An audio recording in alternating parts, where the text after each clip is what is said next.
আগামী শিক্ষাবর্ষ থেকে ত্রিপুরার সব সরকারি স্কুলে ছাত্রছাত্রীদের জন্য বাধ্যতামূলক হচ্ছে অভিন্ন স্কুল ইউনিফর্ম।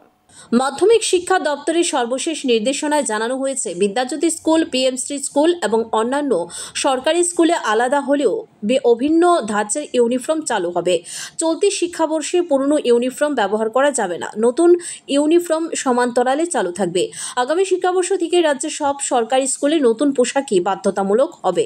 সমগ্র শিক্ষা প্রকল্পের আওতায় প্রথম থেকে অষ্টম শ্রেণীর শিক্ষার্থীদের জন্য নতুন ইউনিফর্ম ইতিমধ্যেই সরকারি উদ্যোগে সরবরাহ শুরু হয়েছে এবং শীঘ্রই সম্পূর্ণ করা হবে। রূপাইছড়ি আইএস জানাংমক বলেন, 24শে আগস্ট আমাদের কাছে অভিন্ন স্কুল ড্রেস পৌঁছেছে। পরীক্ষার কারণে এখনও বিলি করা যায়নি, তবে সংশ্লিষ্ট স্কুলগুলিকে ইতিমধ্যে অবহিত করা হয়েছে। কয়েকদিনের মধ্যেই সব শিক্ষার্থীর হাতে পৌঁছে যাবে। নতুন ইউনিফর্মের মাধ্যমে শিক্ষার্থীদের মধ্যে একরূপতা বজায় রাখা, পরিচ্ছন্নতা নিশ্চিত করা এবং শিক্ষা প্রতিষ্ঠানগুলিতে শৃঙ্খলা রক্ষা করা হবে বলে শিক্ষা বিভাগের আশা।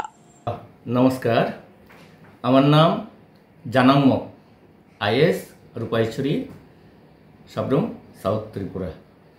অ্যাকচুয়ালি এডুকেশন ডিপার্টমেন্ট থেকে যেটা ডিসিশান, আমরা শুধু রূপাইছড়ির না, সারা ত্রিপুরার জন্য একই রকম ড্রেস এই বছরে ডিসিশান নিয়েছে ডিপার্টমেন্ট। প্রতি স্টুডেন্টের পিছে 2টা সেট করে। আর যেহেতু আগেই আমরা ওই সিজন অনুসারে স্টুডেন্টরা গার্ডিয়ানের যেটা তৈরি হয়েছে ওইটাও চলবে, আর নতুন ড্রেসটাও চলবে। আর আমরা সারা ত্রিপুরার যেসব আইএস অফিসের মধ্যে আমরা গত 24/8/2025 রিসিভ করেছি। আর স্টুডেন্ট যতজন ইউনিফর্ম স্কুল ইউনিফর্ম এর মধ্যে বলা আছে যে যেটা পিএমশ্রী, বিদ্যাজ্যোতি আর নর্মাল স্কুল, এই 3টা টাইপের কালার 3টা হবে, এরকম আমরা চিঠি অনুসারে আমরা পেয়েছি। যেটা রিসিভ করেছি এটা এখন আমরা ডিস্ট্রিবিউট করে নাই, পরীক্ষা চলাকালীন অবস্থা, ওই কারণে আমরা এখনও ডিস্ট্রিবিউট করে নাই। ইমিডিয়েট আমরা চিঠি ইস্যু করেছি।